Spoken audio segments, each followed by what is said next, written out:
Hey guys, welcome to Telling the Told and Untold. My name is Tshego.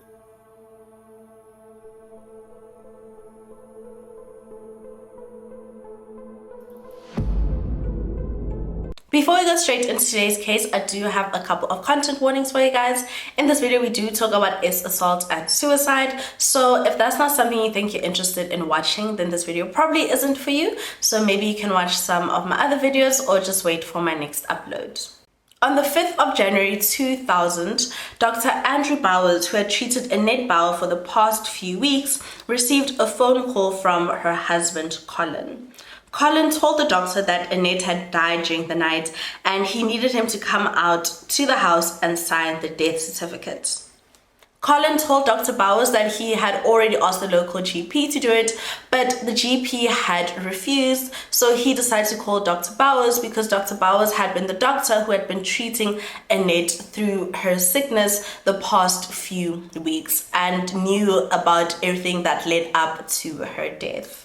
As soon as Dr. Bowers received this phone call about Annette's death, he immediately felt like something was off, but he decided to go to the Bower home, and once he got there, he confirmed that 47-year-old Annette Bower was indeed deceased. She had been dead for several hours before he got there, and when he looked at the bed, he saw that it was a bit weird. Like, the bedding was everywhere, the fitted sheet was not where it was supposed to be, and it seemed as though Annette might have suffered a seizure in her last moments, and she had also soiled herself, which is an indication of a seizure. And Dr. Bowers just thought that something was wrong, and he acknowledged that people grieve differently, but Colin was completely emotionless and he didn't seem like he had just lost his wife of over 2 decades. Because of this, Dr. Bowers refused to sign the death certificate and he immediately called police, who soon arrived on the scene. In the days that followed, Colin refused to sign off on an autopsy for Annette, and he also claimed that she had to be buried as soon as possible because she was Jewish. And immediately Dr. Bowers knew that this was not true because during Annette's sickness and her constant visits to the hospital, he had spoken to her and he knew that she was Christian and that Colin was a Jew, but he didn't practice his religion. And because Colin was adamant that an autopsy was not going to be done, Dr. Bowers spoke to the police and he just basically told them that even if they couldn't do a post-mortem on Annette, the least they could do is just wash her stomach and just get a bit of her tissues so they could at least try and just test for anything, even though they couldn't do a full post-mortem. And they managed to do this, and they tried to do it as fast as possible so that they could release Annette's body to Colin. And once they released Annette's body, he had her cremated almost immediately. In the days that followed, Dr. Bowers was told that certain medications were discovered in Annette's stomach. And these were all the types of medications that he had tested for when she had been in and out of the hospital. But these medications hadn't been picked up by the lab in the hospital, but had been picked up by the forensic lab because I think they were more like sensitive to different kinds of medications and could pick it up even more than a hospital lab. And the things that were found in Annette's body were things that would basically just manipulate her insulin and cause her sugar to be severely low. And it also included antidepressants as well as sedatives. And none of these drugs had been prescribed to Annette, and there was no reason for her to have them in her stomach.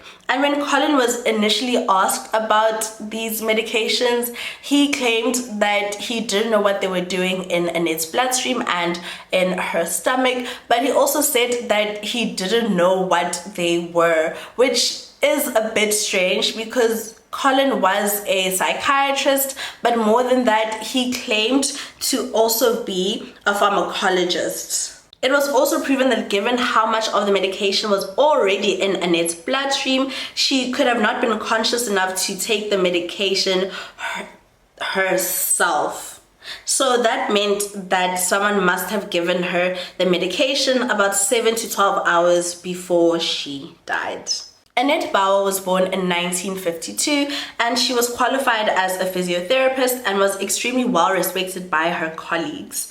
Annette always excelled in everything that she put her mind to, and she was extremely intelligent. She was a member of Mensa, which is the International High IQ Society, and this is where she met Colin Bouwer in 1981, and they would go on to have 2 children together. Colin Bouwer was born in 1950, and although he was 2 years older than Annette, he had already been married 2 times before and was divorced 2 times. His first wife was Mariette, and they had 2 children together, and not much is known about his second wife.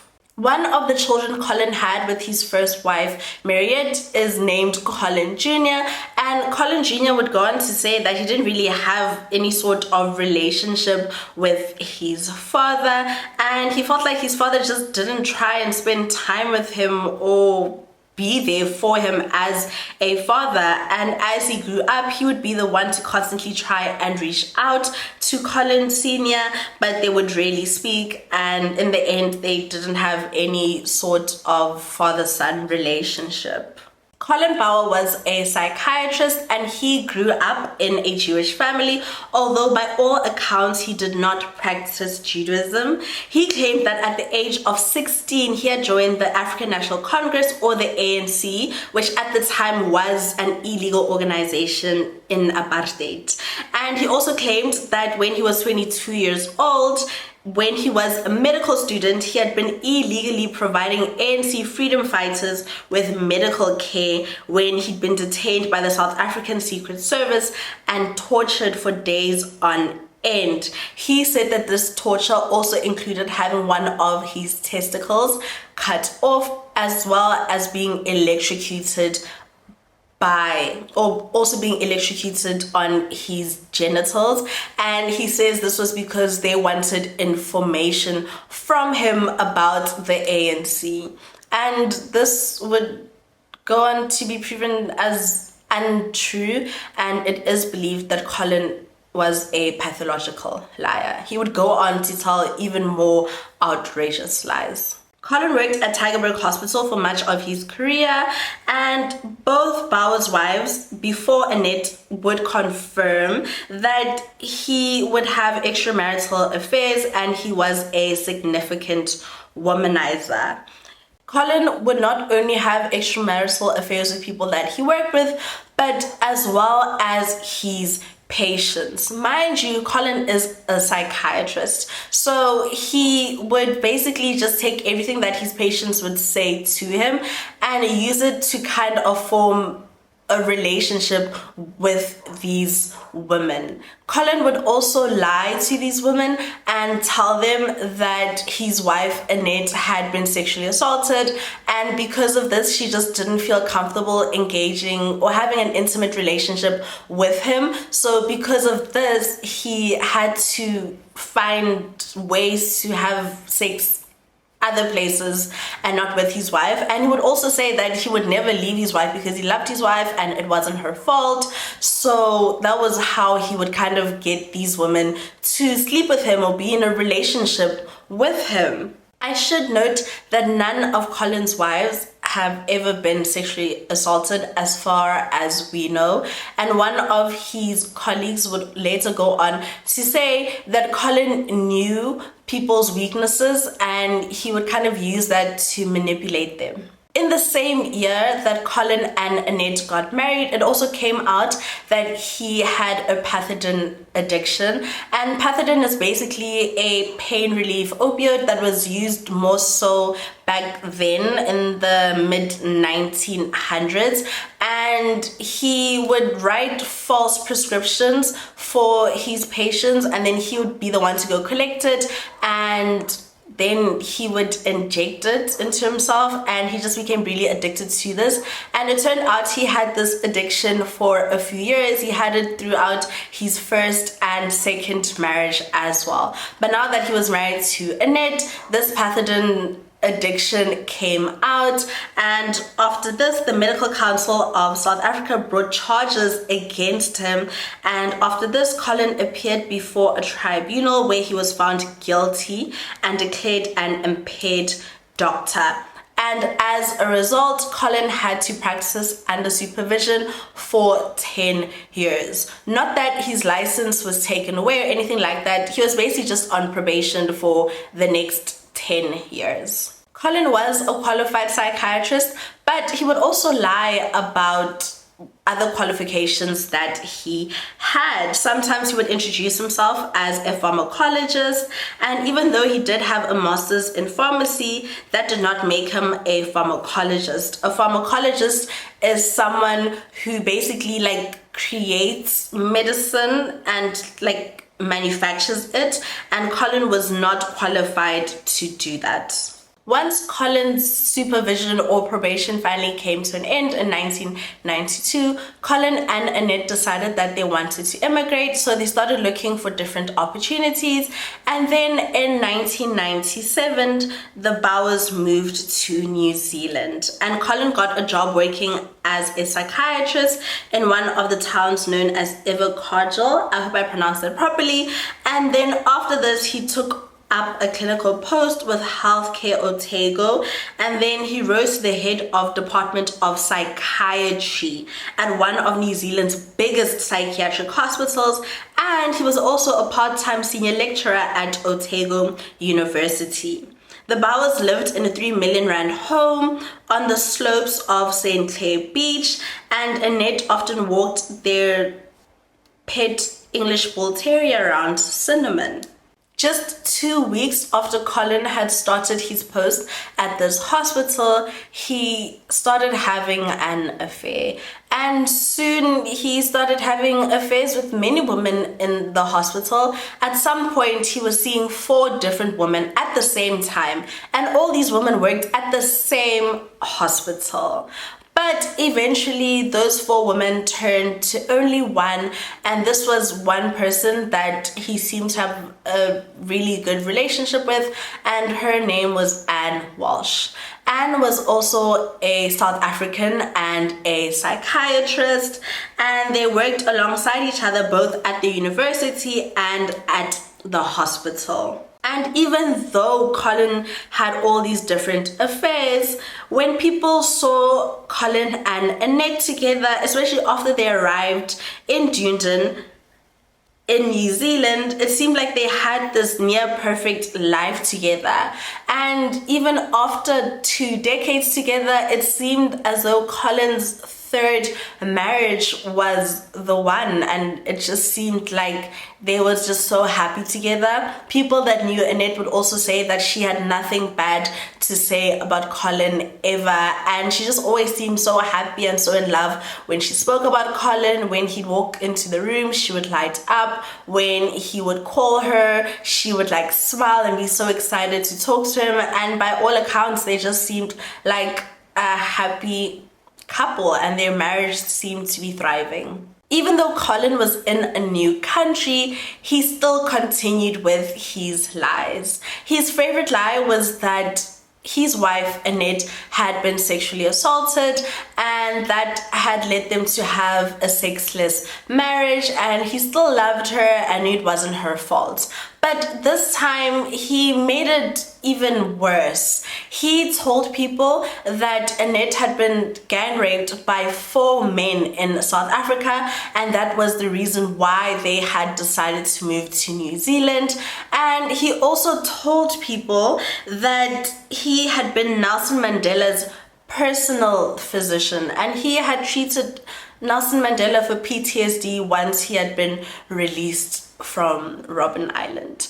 And because people in New Zealand didn't really know much about South Africa, apartheid, how everything really worked, they really believed Colin and his outrageous lies. Completely outrageous.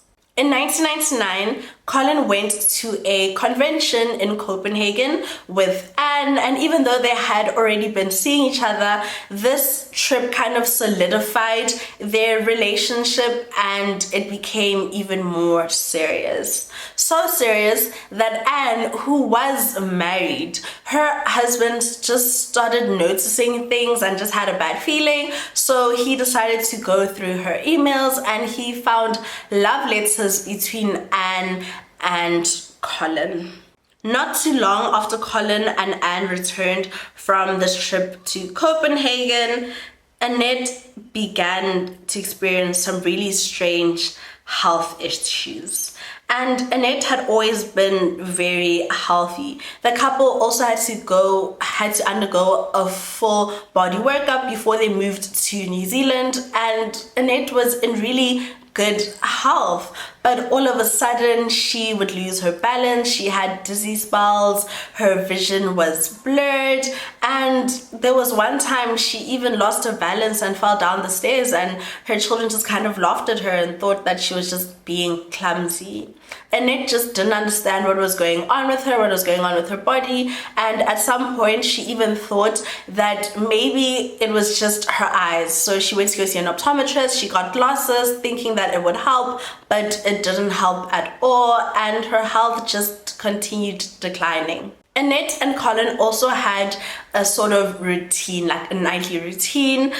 At night, Annette would go to computing classes so that she could help Colin enter his research results on one of the family's 2 computers.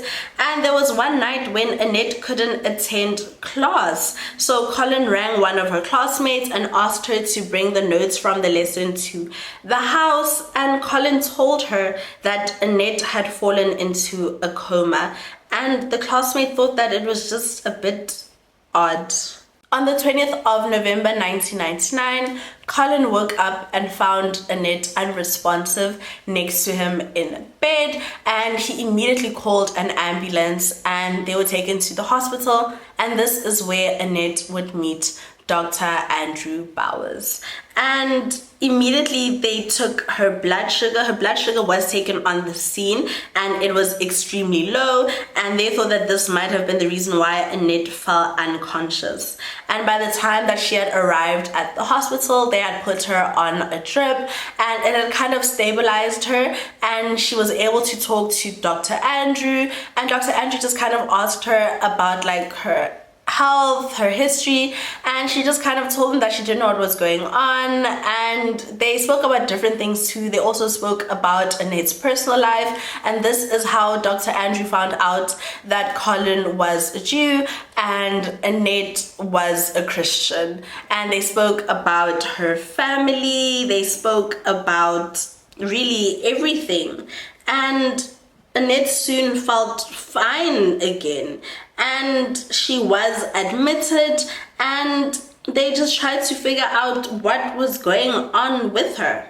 The morning after Annette was first admitted, Dr. Bowers met Colin for the first time, and there was just something about this meeting that didn't sit well with Dr.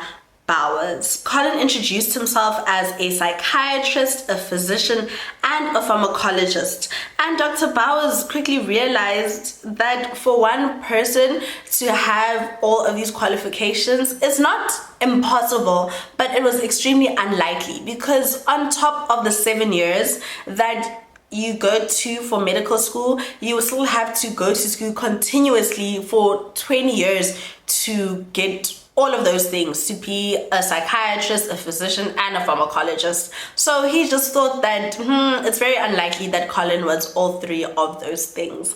And his suspicions were confirmed when they had kind of tested Annette's blood and they'd gotten these blood results back. So he gave them to Colin, and Colin couldn't read it. Colin didn't know what it was saying without any help, and Dr. Bowers knew that if this man really was a pharmacologist, he'd be able to read the blood results without any help. Because Annette didn't have any diabetes or any other sugar-related conditions, and she didn't have any symptoms while she was in the hospital, the doctor thought that maybe she was taking medication at home that was leading to her sugar levels being so low. So Dr. Bowers asked Colin to go home and just look around and see if there was anything that she could have been taking to have contributed to her sugar levels being so low, and Colin went back to the hospital and said that he didn't find nothing. And whilst Annette was in the hospital, nothing else happened, and the doctors just ran out of any test that they could do on her. And eventually on the 24th of November, they released her. Within 24 hours of being home, Annette fell sick again. And whilst they were at the hospital, the doctors had given Colin something to test Annette's blood sugar with, and they told him rather, that if it reached a certain threshold, then he had to call an ambulance. But every time he would test her blood, it wouldn't reach that threshold, so he just didn't call an ambulance. And eventually Annette was completely bedridden again. She was confused and she really struggled communicating.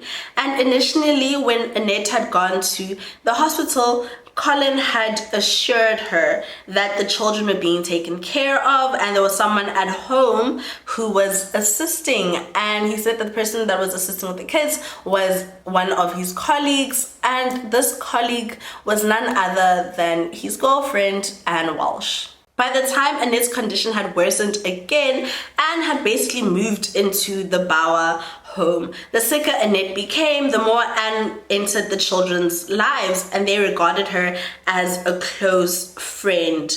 When Annette had first been taken to the hospital, she met them at the emergency department, and when Annette's doctors had kind of just been discussing her having to see a psychiatrist if she became more depressed about her health, Colin jumped in and basically just told them that if they needed Annette to see a psychiatrist, then they should refer her to Anne Walsh. Anne also helped with household laundry, and she brought around meals whilst Annette was in hospital or she was sick in bed. And at some point, Annette complained to her daughter that she didn't need Anne all over the house. Just 4 days after being released from the hospital, Colin called an ambulance and Annette was taken back to the hospital, and doctors were shocked. She had done a complete 180 when she had left the hospital just 4 days earlier. She seemed to be doing better, and now she just seemed even worse, and they just couldn't figure out what was wrong with her. They just knew that her sugar levels were dangerously low and she was on the brink of death. And because they didn't know what else to do or what other tests to do, they thought that she might have an internal problem, so they decided to take her to theatre so that they could do a biopsy. And once the biopsy was done, they discovered that there was no tumors or any abnormalities on her pancreas or anything. So they were just left not knowing what to do. And once again, Colin was instructed to keep a sharp eye on her sugar levels and test her regularly so they could just figure out what was causing it.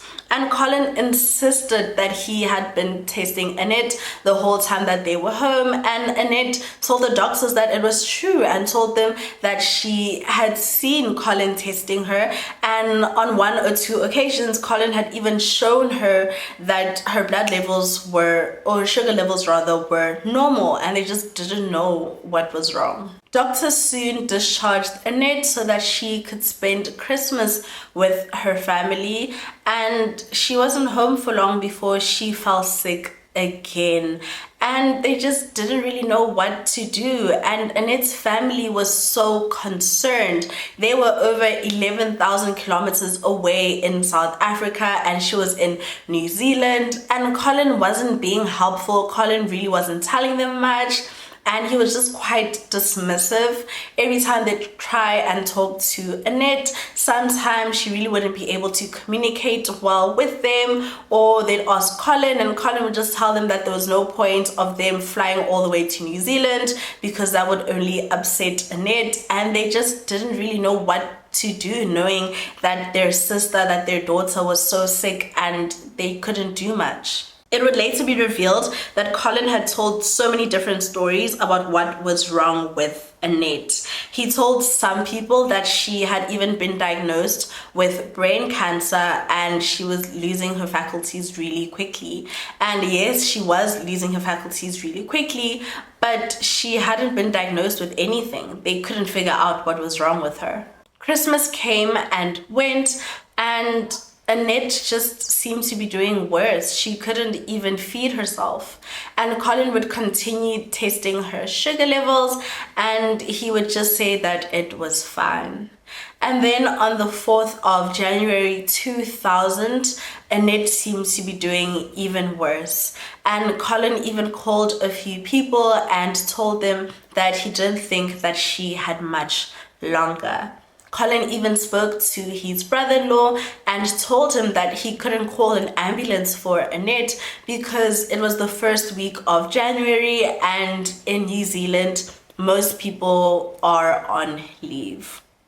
That night, Colin, Anne, and his 2 children would take a walk on the beach and leave Annette alone at home. And once they returned, Colin put the 2 children to bed and he popped his head in to see how Annette was doing, and she wasn't doing too well. So he decided it would be better if he slept in the guest bedroom. 11 days after surgery and 4 days after the turn of the millennium, Annette Bower died. Now we're back to the beginning of the video where Annette had been discovered. During Annette's illness, Colin had already been deflecting blame by being the one to complain that he was under suspicion, and he told his girlfriend Anne that Annette was accusing him of poisoning her and that the police had even investigated him. And Colin couldn't have anticipated that Anne would believe him so much and really thought that he was just a victim to Annette's delusions, that once Dr. Bowers got to the Bower home so that he could sign off on the death certificate, one of the reasons why he didn't sign off on the death certificate is because Anne told him exactly that apparently Annette had claimed that Colin had been poisoning her. With this, New Zealand police officers were able to get a warrant for Colin's phone as well as his emails, and they quickly discovered that he had been having an affair with the woman that he had told them was just a woman just looking after his children, and a woman that he worked with, and Walsh. They also discovered that Colin had basically just left a paper trail of his own destruction. There were emails going back several years found on Colin's computer where he had contacted various experts. He had spoken to forensic pathologists and other related experts about diabetes and how the body metabolizes certain medications meant to control sugar levels. And one of the most chilling questions he asked was whether a forensic pathologist would check between the toes of someone they were doing a post-mortem on to see whether there were injections in between the toes. I hope that makes sense.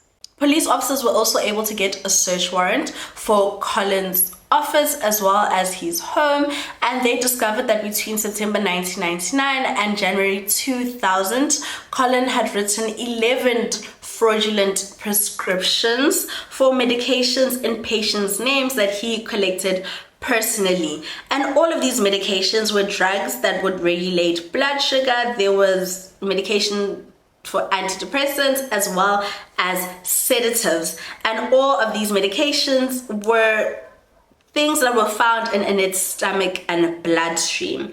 And they also found later prescriptions for a liquid form of diabetics drugs, which was injectable. And once they searched the kitchen sink, they found under it a stack of pornographic magazines, and behind that a jar containing white powdery substance. This substance was tested and came back as a combination of drugs that was found in Annette's body.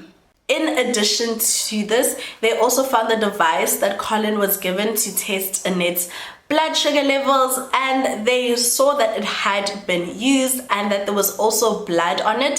So they decided to test this blood, and the blood didn't belong to Annette.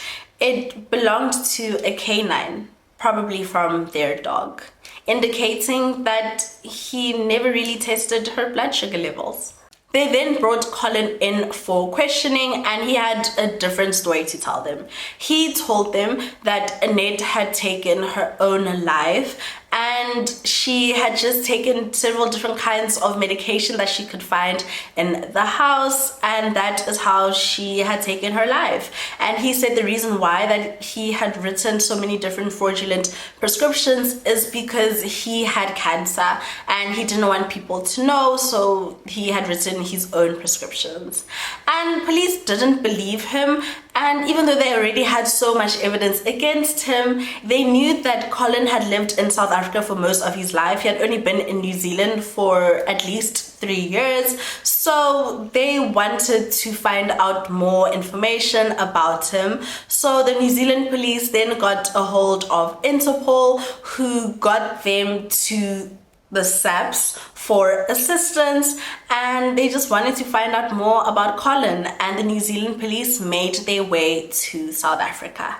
I forgot to say that Colin had also made his girlfriend Anne Walsh the guardian of his children, and he told his mother-in-law that she was a close and trusted friend of his.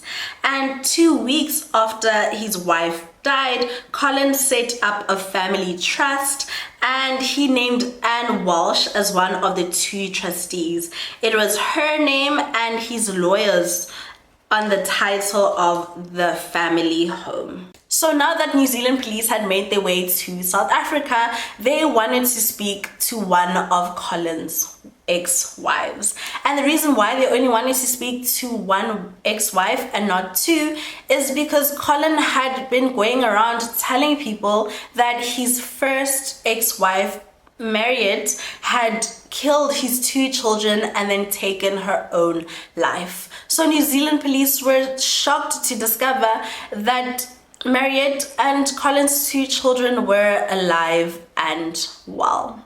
They also went to Annette's mother, and they discovered that a few days after Annette was found deceased, Colin showed up at their front door completely unannounced, and he looked different. He had shaved his head, his eyebrows, his beard. He was completely bald, and he told them that he had lice, and that is why he had shaven everything off. But we know it's because he had told some people that he had been diagnosed with pancreatic cancer. Police also confirmed that the only thing Colin Bouwer was qualified to do was practice as a psychiatrist. Annette's mother and sister were also horrified to hear that they were looking into Colin for the murder of Annette, because they said that Colin had told them that Annette had several different health issues, and this had caused her to lose her life from natural causes.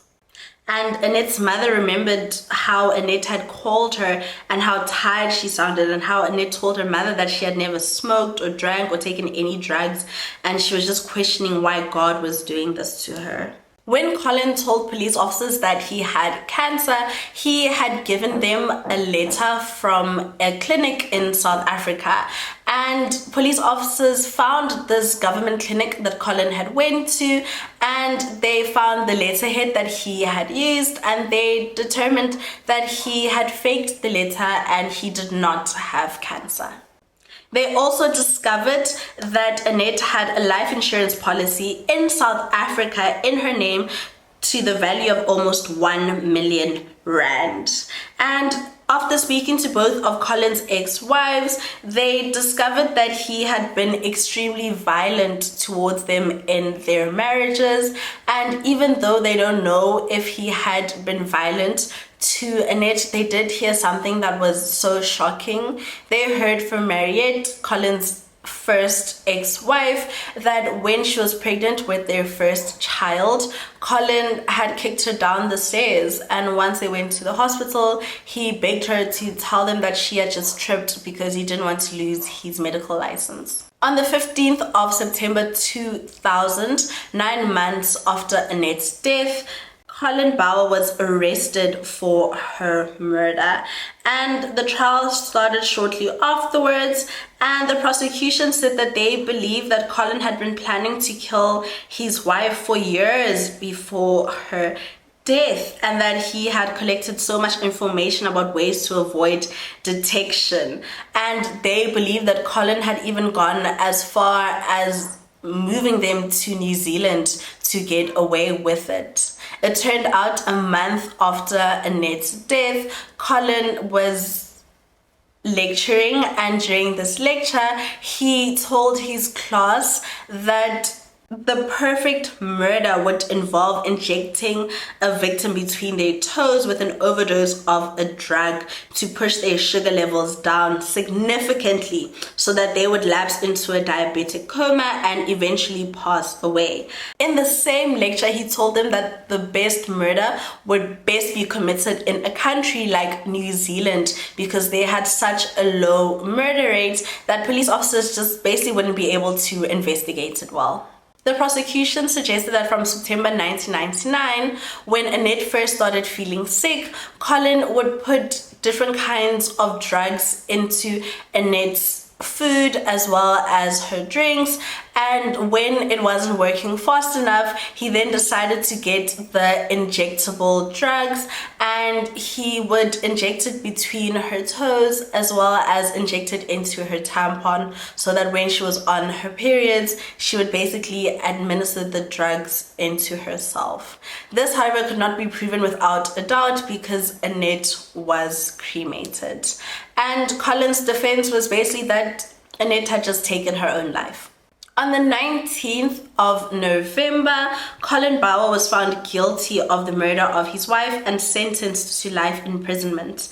And in New Zealand at the time, that meant that he would serve 17 years before being considered for parole. His license to practice medicine in any form was also revoked.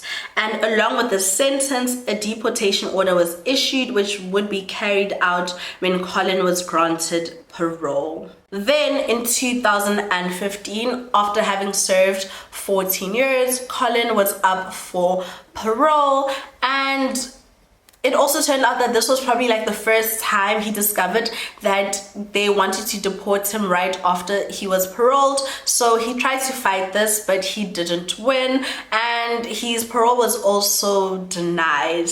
And he also came out to say that he had helped Annette take her own life and said that her death was an assisted suicide, and he didn't mention this during the trial because back in 2000 it was still very new and he didn't know how people would take it. So now he changed his story and said that it was an assisted suicide.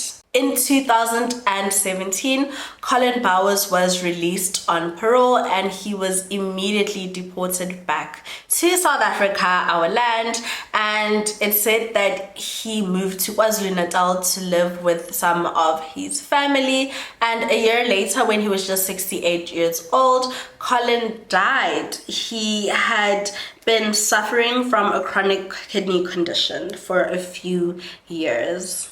At the time of Colin's incarceration, his 2 children that he shared with Annette, as well as his girlfriend Anne, believed that he was innocent and that he was telling the truth.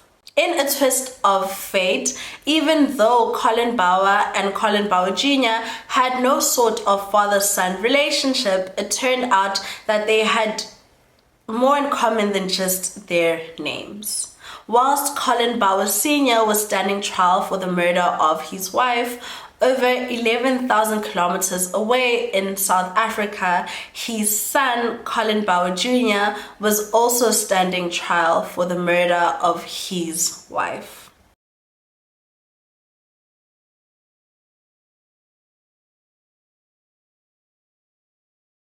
And that's it for today's case. Please don't forget to like, comment, and subscribe. Also turn on the notification bell because I will be posting about Colin Bouwer Jr.'s case in a couple of days and you don't want to miss that.